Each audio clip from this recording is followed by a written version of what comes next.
Hi hello ನಮಸ್ತೆ. ನಾನು ರಾಜು ಅಷ್ಟೇ. ನೀವು ನೋಡ್ತಿದ್ದೀರಾ centre point Kannada YouTube channel. ಕಳೆದ 2 ದಿನಗಳ ಹಿಂದೆ ಅಂದರೆ ನವೆಂಬರ್ 10ರಂದು ಸಂಜೆ 6 ಗಂಟೆಯ ಸುಮಾರಿಗೆ ನಮ್ಮ ದೇಶದ ಹೃದಯ ಭಾಗವಾಗಿರುವಂತಹ ಕೆಂಪು ಕೋಟೆಯ ಬಳಿ ಇರುವಂತಹ ಮೆಟ್ರೋ ನಿಲ್ದಾಣದ ಬಳಿ ಒಂದು ಕಾರ್ ಬಾಂಬ್ ಸ್ಫೋಟವಾಗುತ್ತೆ. ಅದರಲ್ಲಿ ಸರಿಸುಮಾರು 9 ಜನರು ತಮ್ಮ ಪ್ರಾಣವನ್ನ ಕಳ್ಕೊಳ್ತಾರೆ ಮತ್ತು 20ಕ್ಕೂ ಹೆಚ್ಚು ಜನರು ಇದೀಗ ಆಸ್ಪತ್ರೆಯಲ್ಲಿ ಚಿಕಿತ್ಸೆ ಕೂಡ ಪಡಿತಾ ಇದ್ದಾರೆ. ಇದೊಂದು ಭಯೋತ್ಪಾದಕ ಚಟುವಟಿಕೆ ಎಂಬುದು ಇದೀಗ ಸಿಸಿಎಸ್ ಮೀಟಿಂಗ್ ನಲ್ಲಿ ಅಧಿಕೃತವಾಗಿ ಘೋಷಣೆಯಾಗಿದೆ. ಅಂದ್ರೆ ಪ್ರಧಾನಮಂತ್ರಿ ಅವರು ಕರೆದಂತ ಸಿಸಿಎಸ್ ಅಂದ್ರೆ ಕ್ಯಾಬಿನೆಟ್ ಮೀಟಿಂಗ್ ಆನ್ ಸೆಕ್ಯೂರಿಟಿ ಇದೆಯಲ್ಲ, ಕ್ಯಾಬಿನೆಟ್ ಮೀಟಿಂಗ್ ಆನ್ ಸೆಕ್ಯೂರಿಟಿಯಲ್ಲಿ ಇದೀಗ ಅಧಿಕೃತವಾಗಿ ಇದೊಂದು ಭಯೋತ್ಪಾದನಾ ಕೃತ್ಯ ಮತ್ತು ಇದರ ಹಿಂದೆ ಇದ್ದಂತ ಎಲ್ಲಾ ಕೈಗಳನ್ನ ಕತ್ತರಿಸಲಾಗುವುದು ಎನ್ನುವಂತ ದೊಡ್ಡ ಘೋಷಣೆ ಇದೀಗ ಸಿಸಿಎಸ್ ಮೀಟಿಂಗ್ ನಲ್ಲಿ ಅಧಿಕೃತವಾಗಿ ಘೋಷಣೆಯಾಗಿದೆ.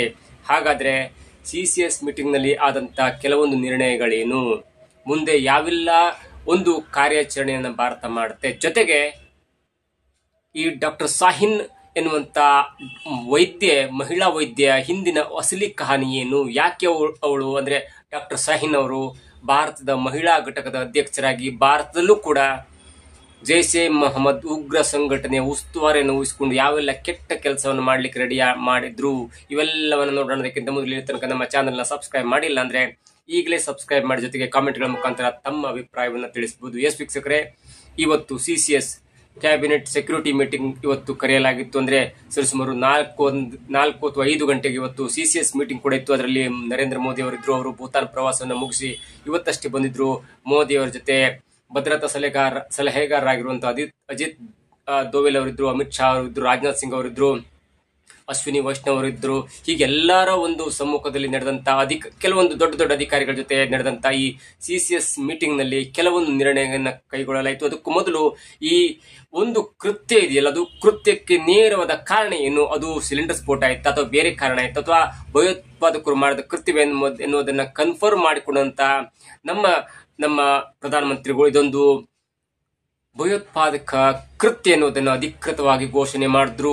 ಹಾಗಾಗಿ ಇದೀಗ ಪಾಕಿಸ್ತಾನ ಆಗಿರ್ಬೋದು, ನಮ್ಮ ವೈರಿ ದೇಶಗಳಿಗೆ ಇದೀಗ ನಡುಕ ಸ್ಟಾರ್ಟ್ ಆಗಿದೆ ಮತ್ತು ಈ ಉಗ್ರ ಸಂಘಟನೆಗಳ ಮೂಲಕೂ ಕೂಡ ಇದೀಗ ಕುತ್ತು ಬಂದಿದೆ ಎನ್ನುವುದು ಇದೀಗ ಸಾಬೀತಾಗ್ತಾ ಇದೆ. ಜೊತೆಗೆ ಈ ಉಗ್ರ ಸಂಘಟನೆಯ ಕೆಲಸ ಎನ್ನುವುದನ್ನ ಘೋಷಣೆ ಮಾಡಿದ ನಂತರ ಕೆಲವೊಂದು ನಿರ್ಣಯವನ್ನು ಕೈಗೊಳ್ಳಲಾಯಿತು. ಅಂದ್ರೆ ಈ ಬಾಂಬ್ ಸ್ಫೋಟದಲ್ಲಿ ಸಾವನ್ನಪ್ಪಿರುವ 9 ಜನರ ಒಂದು ಆತ್ಮಕ್ಕೆ ಶಾಂತಿ ಕೋರುವ ಸಲುವಾಗಿ ಕೆಲವೊಂದು ನಿಮಿಷಗಳ ಕಾಲ ಮೌನಾಚರಣೆ ಮಾಡಲಾಯಿತು ಮತ್ತು ಈ ಬದುಕುಳಿದಿರುವಂತಹ ಮತ್ತು ಆಸ್ಪತ್ರೆಯಲ್ಲಿ ಚಿಕಿತ್ಸೆ ಪಡಿತಾ ಇರುವಂತಹ ಇನ್ನಿತರರಿಗೆ ಆಸ್ಪತ್ರೆ ವೆಚ್ಚವಾಗಲಿ ಮತ್ತು ಅವರ ಚಿಕಿತ್ಸಾ ವೆಚ್ಚವನ್ನ ಮತ್ತು ಅವರ ಒಂದು ಆಗುಹೋಗುಗಳನ್ನ ನೋಡ್ಕೊಳ್ಳೋದಕ್ಕೆ ಕೆಲವೊಂದು ನಿಯಮಗಳನ್ನು ಕೂಡ ಅಲ್ಲಿ ಅನುಸರಿಸಲಾಯಿತು. ಇದಾದ ನಂತರ ಇದೊಂದು ಭಯೋತ್ಪಾದಕ ಚಟುವಟಿಕೆ ಎನ್ನುವುದನ್ನ ಘೋಷಣೆ ಮಾಡಿದಂತ ಈ ನಮ್ಮ ಸರ್ಕಾರ ಈ ನಮ್ಮ ದೇಶದಲ್ಲಿ ಇರುವಂತ ಈ ಕುಕೃತ್ಯದ ಕೈಗಳನ್ನ ಕತ್ತರಿಸಬೇಕು ಮತ್ತು ಅಡುಗುತಾಣಗಳನ್ನ ಮೊದಲು ಭೇದಿಸಬೇಕು. ಅದಾದ ನಂತರ ಆ ಉಗ್ರ ಸಂಘಟನೆ ಹಿಂದೆ ಮತ್ತೊಂದು ಉಗ್ರ ಸಂಘಟನೆ ಇರುತ್ತಲ್ಲ, ಪ್ರಚೋದನೆ ಕೊಟ್ಟಂತ ಉಗ್ರ ಸಂಘಟನೆಯ ಮಟ್ಟ ಹಾಕಬೇಕು ಎನ್ನುವಂತ ಒಂದು ನಿರ್ಧಾರವನ್ನು ಇವತ್ತು ಮಾಡಿತು. ಅಷ್ಟರ ಮಟ್ಟಿಗೆ ಮೊಟ್ಟ ಮೊದಲ ಬಾರಿಗೆ ಇದೊಂದು ಉಗ್ರ ಸಂಘಟನೆ ಮಾಡಿದಂತ ಕೆಲಸ ಎನ್ನುವುದು ಕೂಡ ಇದೀಗ ಭಾರತ ಸರ್ಕಾರ ಘೋಷಣೆ ಮಾಡಿದೆ ಮತ್ತು ಅದಕ್ಕೆ ತಕ್ಕದಂತ ಉತ್ತರ ಕೂಡ ಆದಷ್ಟು ಬೇಗ ಕೊಡ್ತೇವೆ ಎನ್ನುವಂತಹ ಒಂದು ಉತ್ತರವನ್ನ ಡಾಕ್ಟರ್ ಅಶ್ವಿನಿ ವೈಷ್ಣವ್ ಅವರು ಹೇಳಿದ್ದಾರೆ. ಅದಾದ ನಂತರ ಆ ಎಲ್ಲಾ ಮಾಹಿತಿಯನ್ನು ಹಂಚಿಕೊಂಡಂತ ಅಶ್ವಿನಿ ವೈಷ್ಣವ್ ಅವರು ಹೇಳಿದ್ದಾರೆ, ಅಂದ್ರೆ ನಮ್ಮ ದೇಶದಲ್ಲಿ ಕೈ ಚಾಚಿರುವಂತ ಈ ಎಲ್ಲಾ ಕೊಂಡಿಗಳನ್ನ ಕತ್ತರಿಸಿದ ನಂತರ ನಾವು ನೆಕ್ಸ್ಟ್ ಹಂತಕ್ಕೆ ಹೋಗ್ತೇವೆ ಅನ್ನುವಂತ ಮಾತನ್ನ ಕೂಡ ಹೇಳಿದ್ದಾರೆ. ಇದನ್ನೆಲ್ಲ ನೋಡ್ತಿದ್ರೆ ಕೆಲವೊಂದು ತಿಂಗಳ ಕಾಲ 1-2 ತಿಂಗಳ ಕಾಲ ನಮ್ಮ ದೇಶದಲ್ಲಿ ಹರಡಿರುವಂತ ಈ ಭಯೋತ್ಪಾದಕ ಚಟುವಟಿಕೆಗಳನ್ನ ಕೈ ಕಾಲನ್ನ ಕತ್ತರಿಸಿದಾದ ನಂತರ ಅದರ ಮೂಲವನ್ನು ಹುಡುಕಿಕೊಂಡು ಆ ದೊಡ್ಡ ಸಂಘಟನೆಗಳ ಮೇಲೆ ಮುಗಿಬಿಡುವಂತ ಮತ್ತು ಅವರ ಈ ಬೇಸ್ಗಳನ್ನ ಸರ್ವನಾಶ ಮಾಡುವಂತ ಎಲ್ಲಾ ಲಕ್ಷಣಗಳು ಕೂಡ ಇದೀಗ ಕಂಡು ಬರುತ್ತದೆ. ಅಷ್ಟಕ್ಕೆ ನಮ್ಮ ಸರ್ಕಾರದ ಸ್ಪಷ್ಟ ಉತ್ತರ ಸಿಕ್ಕಿದೆ. ಇನ್ನು ಈ ಭಯೋತ್ಪಾದನಾ ಚಟುವಟಿಕೆಗಳಲ್ಲಿ ರೂವಾರಿಯಾಗಿರುವಂತ ಡಾಕ್ಟರ್ ಶಾಹಿನ್ ಎನ್ನುವಂತ ಮಹಿಳಾ ವೈದ್ಯೆಯ ಒಂದು ಹಿನ್ನೆಲೆಯನ್ನು ನೋಡ್ತಾ ಹೋದ್ರೆ ಶಿ ಇಸ್ ವೆರಿ ಕ್ಲೆವರ್. ಭಾರಿ ಈ ಮೈಂಡ್ ವಾಶ್ ಮಾಡಿ ಭಾರತವನ್ನ ಅಥವಾ ಈ ನಮ್ಮ ಜಗತ್ತನ್ನೇ ಸ್ವರ್ಗವನ್ನಾಗಿಸಲು ಹೊರಟಂತ ಒಬ್ಬ ಮಹಿಳಾ ವೈದ್ಯೆ. ಅವಳು ಮೂಲತಃ ಲಕ್ನೋನ ಒಂದು ಸರ್ಕಾರಿ ಉನ್ನತ ಮಟ್ಟದ ಒಂದು ಸರ್ಕಾರಿ ಎಕ್ಸಾಮ್ ಅನ್ನ ಪಾಸ್ ಮಾಡಿ ಅಲ್ಲಿ ಅವಳು MBBS ಅನ್ನು ಓದ್ತಾಳೆ. ಅದಾದ ನಂತರ ಸರಿಸುಮಾರು 2015 ನಂತರ ಮೋದಿ ಆದ ನಂತರ ಗಂಡಿಗೂ ಕೂಡ ಡೈವರ್ಸ್ ಕೊಟ್ಟು ಅಲ್ಲಿಂದ ಹರಿಯಾಣದ ಫರೀದಾಬಾದ್ಗೆ ಹೋಗ್ತಾಳೆ. ಅಲ್ಲಿ ಹೋದ ನಂತರ ಅಲ್ಲಿ ಡಾಕ್ಟರ್ ಪುಲ್ವಾಮಾ ಮೂಲದ ಡಾಕ್ಟರ್ ಮುಜಾಮಿಲ್ ಎನ್ನುವಂತ ಪರಿಚಯ ಆಗಿ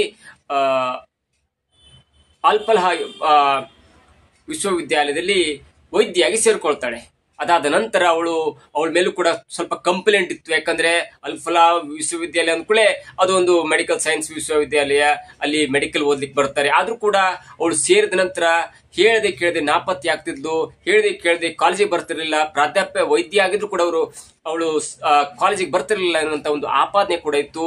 ಯಾಕಂದ್ರೆ ಅಲ್ಲಿ ಕೆಲ್ಸಕ್ಕೆ ಸೇರ್ಲಿಕ್ಕೆ ಪ್ರಮುಖವಾದ ಕಾರಣ ಅವಳ ಅಣ್ಣ ಆದಂತ ಡಾಕ್ಟರ್ ಪರ್ವೇಜ್ ಅವರು ಕೂಡ ಅಲ್ಲಿ ಸಹಾಯಕ ಪ್ರಾಧ್ಯಾಪಕರಾಗಿ ಕೆಲಸವನ್ನು ಮಾಡ್ತಿದ್ರು. ಅವರು ಒಂದು ಕಾಲೇಜು ನಾರ್ಮಲ್ ಆಗಿ ಪ್ರಾಧ್ಯಾಪಕರಾಗಿ ಕೆಲಸ ಮಾಡ್ತಿದ್ರು. ಅದರ ಹಿನ್ನೆಲೆಯಿಂದ ಅಣ್ಣನ ಕಾಂಟ್ಯಾಕ್ಟ್ ಅನ್ನ ಬಳಸ್ಕೊಂಡು ಬಂದು ಅಲ್ಲಿ ವೈದ್ಯ ಆಗ್ತಾಳೆ.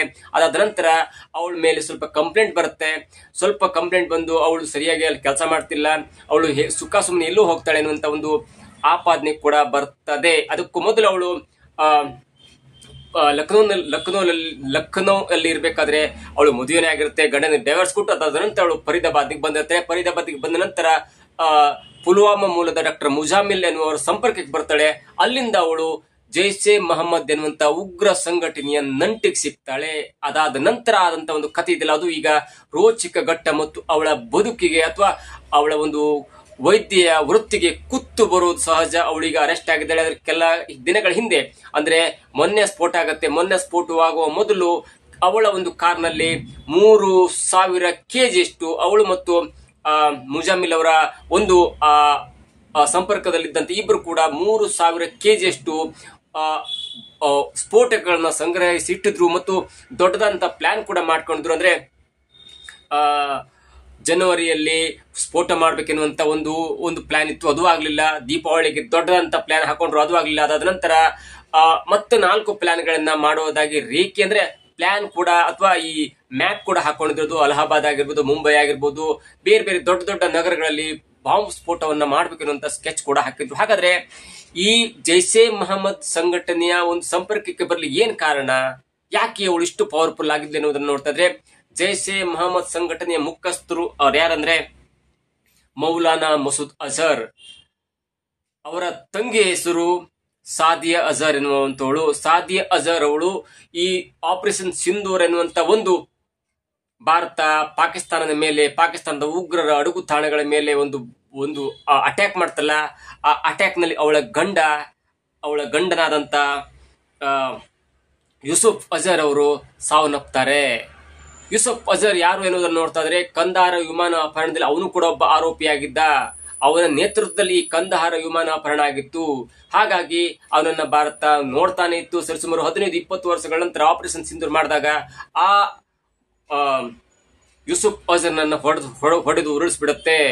ಜೊತೆಗೆ ಕಳೆದ ಅಕ್ಟೋಬರ್ ಅಲ್ಲಿ ಜೈಷೆ ಮೊಹಮ್ಮದ್ ಸಂಘಟನೆಯ ಒಂದು ಮಹಿಳಾ ಘಟಕವನ್ನು ಸ್ಥಾಪನೆ ಮಾಡೋದಾಗಿ ಮೌಲಾನಾ ಮಸೂದ್ ಅಜರ್ ಅವರು ಘೋಷಣೆ ಮಾಡ್ತಾರೆ. ಆ ಮೌಲಾನಾ ಅಜರ್ ಅವರು ಘೋಷಣೆ ಮಾಡಿದ ನಂತರ ಮಹಿಳಾ ಘಟಕಕ್ಕೆ ಏನು ಒಂದು ಹೆಸರು ಇಡಬೇಕೆನ್ನುವಂತ ಒಂದು ಪ್ಲಾನ್ ಹಾಕೊಂಡಾಗ ಆ ಮಹಿಳಾ ಘಟಕದ ಹೆಸರು ಜಮಾತ್ ಉಲ್ ಮೊಮಿನಾತ್ ಎನ್ನುವಂತ ಒಂದು ಸಂಘಟನೆ ಹುಟ್ಕೊಳ್ತೆ. ಅಂದ್ರೆ ಮಹಿಳೆಯರ ಮುಖಾಂತರ ಒಂದು ಸಂಘಟನೆ ಹುಟ್ಕೊಳ್ತೆ. ಅದಕ್ಕೆ ಅಧ್ಯಕ್ಷರಾಗಿದಂತರು ಅಥವಾ ಅದಕ್ಕೆ ಮುಂದತ್ವವನ್ನು ವಹಿಸಿದಂತರು ಇದೆ ಮೌಲಾನಾ ಮಸೂದ್ ಅಜರ್ ಅವರ ತಂಗಿ ಸಾದಿಯಾ ಅಜರ್, ಅಂದ್ರೆ ಯೂಸುಫ್ ಅಜರ್ ಅವರ ಹೆಂಡತಿ.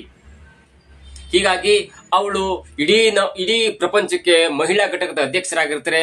ಹಾಗೆ ಹುಡುಕ್ತಾ ಹೋಗುವಾಗ ಭಾರತದಲ್ಲೂ ನಮ್ಮ ಮಹಿಳಾ ಘಟಕದ ಒಂದು ವಿಸ್ತರಣೆ ಮಾಡಬೇಕು, ಭಾರತದಲ್ಲೂ ಕೂಡ ಮಹಿಳಾ ಉಗ್ರ ಸಂಘಟನೆ ಬೆಳೆಸಬೇಕು ಅನ್ನುವಂತ ಹುಡುಕ್ತಾ ಹೋದಾಗ ಅಲ್ಲಿ ಮುಜಾಮಿಲ್ ಅವ್ರ ಮುಖಾಂತರ ಸಾದಿಯಾ ಅವರಿಗೆ ಸಿಕ್ಕಂತವಳೆ ಡಾಕ್ಟರ್ ಶಾಹೀನ್ ಅವರು. ಹಾಗಾಗಿ ಕಳೆದ ಅಕ್ಟೋಬರ್ ನಲ್ಲಿ ಶಾಹೀನ್ ಅವರನ್ನ ಕರೆಸಿಕೊಂಡು ಮಾತಾಡಿ ಈ ಡಾಟಾ, ಟೆಲಿಗ್ರಾಮ್ ಎನ್ಕ್ರಿಪ್ಷನ್ ಮತ್ತು ಈ ಮೊನೆರೋ ಎನ್ನುವಂತ ಆಪ್ ಗಳ ಮುಖಾಂತರ ಎಲ್ಲವೂ ಕೂಡ ಫಂಡ್ ಟ್ರಾನ್ಸ್ಫರ್ ಆಗಲಿ, ಎಲ್ಲವೂ ಕೂಡ ಯಾರಿಗೂ ಅರ್ಥ ಆಗಬಾರ್ದು ಅನ್ನೋ ದೃಷ್ಟಿಯಲ್ಲಿ ಅವಳನ್ನ ನಾಯಕಿಯಾಗಿ ಮಾಡಿದ್ರೆ ಜಮಾತುಲ್ ಮೊಮಿನಾತ್ನ ಭಾರತದ ಮಹಿಳಾ ಘಟಕದ ಅಧ್ಯಕ್ಷರಾಗಿ ಡಾಕ್ಟರ್ ಶಾಹೀನ್ ಅವರನ್ನ ಸಾದಿಯಾ ಅಜರ್ ಅವರು ಅಂದ್ರೆ ಮೌಲಾನಾ ಮಸೂದ್ ಅಜರ್ ಅವರ ತಂಗಿಯವರು ಡಾಕ್ಟರ್ ಶಾಹೀನ್ ಅವರನ್ನ ಜಮಾತ್ ಉಲ್ಲಾ ಮೊಮಿನಾತ್ ಎನ್ನುವಂತ ಮಹಿಳಾ ಘಟಕದ ಭಾರತದ ಅಧ್ಯಕ್ಷರಾಗಿ ಅಥವಾ ಮುಂದಾಳುವಾಗಿ ಆಯ್ಕೆಯನ್ನು ಮಾಡ್ತಾರೆ. ಅದಾದ ನಂತರ ದೊಡ್ಡ ಪ್ಲಾನ್ ಆಗುತ್ತೆ. ಕಳೆದ ಅಕ್ಟೋಬರ್ ಅಲ್ಲಿ ಆಗುವಂತ ಒಂದು ಘೋಷಣೆ ಇದು. ಮೇ 7 ಮತ್ತು ಮೇ 10ಕ್ಕೆ ಆಪರೇಷನ್ ಸಿಂಧೂರ್ ಆಗುತ್ತೆ. ಆ ಟೈಮ್ ಅಲ್ಲಿ ಸಾದಿಯಾ ಅಜರ್ ಅವರ ಗಂಡ ಯೂಸುಫ್ ಅಜರ್ ಅವರು ಸಾವನ್ನಪ್ತಾರೆ. ಆ ಸೇಡು ಒಂದಿರುತ್ತೆ. ಹಾಗಾಗಿ ಈ ಆಪರೇಷನ್ ಸಿಂಧೂರದಲ್ಲಿ ಅವರಿಗಾದಂತ ಒಂದು ನೋವು ಅಥವಾ ಅವರಿಗಾದಂತ ನಷ್ಟವನ್ನ ಏನಾದ್ರೂ ಮಾಡಿ ತೀರಿಸ್ಕೊಳ್ಬೇಕು ಅನ್ನೋ ದೃಷ್ಟಿಯಲ್ಲಿ ಒಂದು ದೊಡ್ಡ ಪ್ಲಾನ್ ಹಾಕೋತಾರೆ. ಮೇ 7 ಮೇ 10 ನಂತರ ಏನೆಲ್ಲ ಅವರಿಗೆ ಅನಾಹುತ ಆಯ್ತು, ಏನೆಲ್ಲ ಅವರಿಗೆ ಸಮಸ್ಯೆ ಆಯ್ತು. ಮೌಲಾನಾ ಮಸೂದ್ ಅಜರ್ ಅವರ ಕುಟುಂಬ ಭಸ್ಮವಾಗಿ ಹೋಗಿತ್ತು. ಆದ್ರೆ ಹೇಗೋ ಈ ಮೌಲಾನಾ ಮಸೂದ್ ಅಜರ್ ಮತ್ತು ಅವರ ತಂಗಿ ಸಾದಿಯಾ ಅಜರ್ ಉಳಿಸ್ಕೊಬಿಟ್ರು. ಆದ್ರೆ ಸಾದಿಯಾ ಅಜರ್ ಅವರ ಗಂಡ ಯೂಸುಫ್ ಅಜರ್ ಅವರು ತೀರ್ಕೊಬಿಡ್ತಾರೆ. ಹಾಗಾಗಿ ಆ ಸಿಟ್ಟಿದೆಯಲ್ಲ, ಆ ಸಿಟ್ಟಿಗೆ, ಆ ಪ್ರತಿಕಾರಕ್ಕೆ ಮತ್ತೊಂದು ಪ್ರತಿಕಾರವನ್ನ ಮಾಡಲೇಬೇಕೆನ್ನುವಂತ ದೃಷ್ಟಿಯಲ್ಲಿ ಈ ಎಲ್ಲರೂ ಸೇರಿ ಭಾರತದಲ್ಲಿ ಉಗ್ರ ಸಂಘಟನೆಯನ್ನ ದೊಡ್ಡದಾಗಿ ಮಾಡಬೇಕೆನ್ನೋ ದೃಷ್ಟಿಯಲ್ಲಿ ಡಾಕ್ಟರ್ ಶಾಹೀನ್ ಅವರನ್ನ ಮೊಮಿನಾತ್ ಉಲ್ ಜಮಾತ್ ಅವರ ಸಂಘಟನೆಯ ಭಾರತ ಅಧ್ಯಕ್ಷರಾಗಿ ಮಾಡ್ತಾರೆ. ಅದಾದ ನಂತರ ಸರಿಸುಮಾರು ಭಾರತದಲ್ಲಿ ಯಾವೆಲ್ಲ ಡಾಕ್ಟರ್ಗಳಿದಾರಲ್ಲ ಅವರೆಲ್ಲ ಸಂಪರ್ಕಕ್ಕೆ ಬಂದು, ಅಂದ್ರೆ ಮುಸ್ಲಿಂ ಡಾಕ್ಟರ್ಗಳ ಸಂಪರ್ಕವನ್ನು ತೆಗೆದುಕೊಂಡು ಭಾರತದಲ್ಲಿ ಸ್ಫೋಟಕಗಳ ಸಂಗ್ರಹ ಮಾಡೋದು, ಅದರ ಜೊತೆಗೆ ತಮ್ಮ ಒಂದು ಸ್ಟೂಡೆಂಟ್ಗಳ ನಂಬಿಕೆಯನ್ನ ಪಡ್ಕೊಂಡು ಈ ಜಗತ್ತಿನಲ್ಲಿ ಏನ್ ಬೇಕಾದ್ರೂ ಮಾಡಬಹುದು ಅಂತ ಧರ್ಮದ ಒಂದು ಬುದ್ಧಿಯನ್ನ ತುಂಬಿ ಆ ಮೈಂಡ್ ವಾಶ್ ಮಾಡಿ ತಮ್ಮ ಸಂಪರ್ಕಕ್ಕೆ ಸುಮಾರು 1,500 2,000 ಡಾಕ್ಟರ್ಗಳನ್ನ ಅಥವಾ ಅವರ ಒಂದು ಮೆಡಿಕಲ್ ವಿದ್ಯಾರ್ಥಿಗಳನ್ನ ಸೇರಿಸಿಕೊಂಡು ಉಗ್ರ ಸಂಘಟನೆಯನ್ನ ಬಿತ್ತುವಲ್ಲಿ ಯಶಸ್ವಿಯಾದ್ರು. ಅದಾದ ನಂತರ ಅವರಿಗೆ ಪದೇ ಭಾರತ ಒಂದು ಸೆಕ್ಯೂರಿಟಿ ಅಥವಾ ಭದ್ರತೆ ವ್ಯವಸ್ಥೆ ಎಷ್ಟರ ಮಟ್ಟಿಗೆ ಸ್ಟ್ರಾಂಗ್ ಇತ್ತಂದ್ರೆ ಎಲ್ಲವೂ ಕೂಡ ಅವರಿಗೆ ಯಾವ ಪ್ಲಾನ್ ಕೂಡ ಕೈಗೊಳ್ಳಲಿಲ್ಲ. ಜನವರಿಯಲ್ಲಿ ದೊಡ್ಡ ಸ್ಫೋಟಕ್ಕೆ ಒಂದು ಪ್ಲಾನ್ ಮಾಡಿದ್ರು, ಅದು ಕೂಡ ಫೇಲ್ ಆಯ್ತು. ದೀಪಾವಳಿಗೆ ಒಂದು ಪ್ಲಾನ್ ಮಾಡಿದ್ರು, ಅದು ಕೂಡ ಫೇಲ್ ಆಯ್ತು.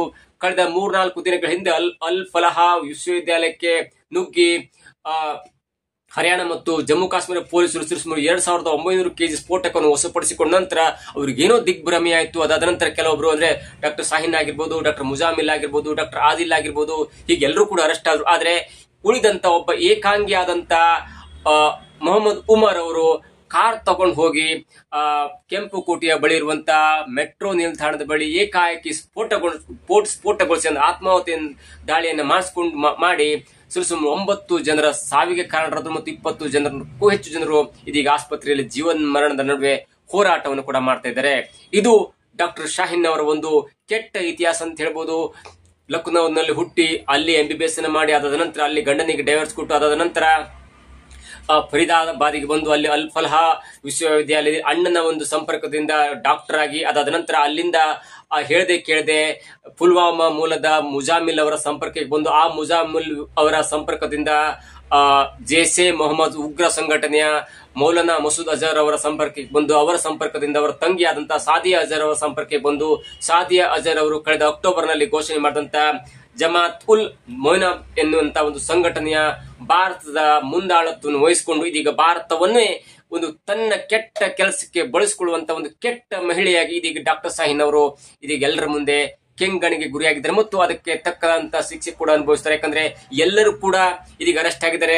ಮತ್ತೊಬ್ಬ ಉಗ್ರ ಆತ್ಮಾಹುತಿ ಕಾರ್ ಬಾಂಬ್ ಸ್ಫೋಟದಲ್ಲಿ ಹತನಾಗಿದ್ದಾನೆ. ಹೀಗಾಗಿ ಎಲ್ಲರೂ ಕೂಡ ಈಗ ಚಿಕ್ಕಣ್ ಬಿದ್ದಿದ್ದಾರೆ. ಜೊತೆಗೆ ಜಮ್ಮು ಕಾಶ್ಮೀರ ಮತ್ತು NIA ಅಧಿಕಾರಿಗಳು ನಡೆಸಿದಂತ ಒಂದು ವಿಚಾರಣೆಯಲ್ಲಿ ಸುಮಾರು 1,500 ಜನರಷ್ಟು ಜಮ್ಮು ಕಾಶ್ಮೀರದ ಜನರನ್ನು ವಿಚಾರಣೆಗೊಳಿಸಿದ್ದಾರೆ. ಅದರಲ್ಲಿ ಸುಮಾರು 300ಕ್ಕೂ ಹೆಚ್ಚು ಜನ ವೈದ್ಯರು ಇದ್ದಾರೆ ಎನ್ನುವುದು ತಿಳಿದು ಬಂದಿದೆ. ಇದು ದೊಡ್ಡದಂತ ಒಂದು ಸ್ಫೋಟಕ ವಿಷಯ. ಜೊತೆಗೆ ನಮ್ಮ ದೇಶದ ಡಾಕ್ಟರ್ಗಳನ್ನ ಈ ಭಯೋತ್ಪಾದಕರು ಹೇಗೆ ಮೈಂಡ್ ವಾಶ್ ಮಾಡಿ ನಮ್ಮ ದೇಶದಲ್ಲಿ ಒಂದು ಭಯೋತ್ಪಾದಕ ಚಟುವಟಿಕೆಯನ್ನ ಮಾಡ್ಲಿಕ್ಕೆ ಯಾವ ರೀತಿಯಲ್ಲಿ ಪ್ರಚೋದನೆ ಮಾಡ್ತಾ ಇದ್ದಾರೆ ಕೂಡ ಈಗ ದೊಡ್ಡ ಆತಂಕವನ್ನು ಸೃಷ್ಟಿ ಮಾಡ್ತಾ ಇದೆ. ಮತ್ತು ಈ ಎಲ್ಲ ನಮ್ಮ ದೇಶದಲ್ಲಿರುವ ಭಯೋತ್ಪಾದಕ ಚಟುವಟಿಕೆಗಳ ಕೈಯನ್ನ ಕತ್ತರಿಸಬೇಕಂದ್ರೆ ಅದು ಕೇಂದ್ರ ಸರ್ಕಾರ ಒಂದು ದೊಡ್ಡ ನಿರ್ಣಯವನ್ನ ಕೈಗೊಳ್ಳಬೇಕಾಗುತ್ತೆ. ಅದಾದ ನಂತರ ಬೇರೆ ದೇಶದ ಮೇಲೆ ಅಟ್ಯಾಕ್ ಆಗಿರ್ಬೋದು ಅಥವಾ ಪಕ್ಕದ ರಾಷ್ಟ್ರಗಳ ಮೇಲೆ ಒಂದು ಕಟ್ಟುನಿಟ್ಟಿನ ಕ್ರಮವನ್ನು ಕೈಗೊಳ್ಳಬಹುದು. ಎಲ್ಲೇ ತನಕ ಭಾರತದಲ್ಲಿರುವಂತಹ ಇಂತಹ ಭಯೋತ್ಪಾದಕ ಮನಸ್ಥಿತಿಗಳನ್ನ ಮಟ್ಟ ಹಾಕಲಲ್ಲ ಅಲ್ಲೇ ತನಕ ನಮ್ಮ ದೇಶ ಯಾವ ದೇಶದ ವಿರುದ್ಧ ಹೋರಾಡಿದ್ರು ಅಷ್ಟೇ ನಮ್ಮ ದೇಶದ ಈ ಕೆಟ್ಟ ಪ್ರಜೆಗಳನ್ನ ಮಟ್ಟ ಹಾಕಲೇಬೇಕಾಗತ್ತೆ. ಇದಾಗಿತ್ತು ಇವತ್ತಿನ ವಿಶೇಷ. ನೋಡ್ತಾ ಇರಿ centre point Kannada YouTube channel.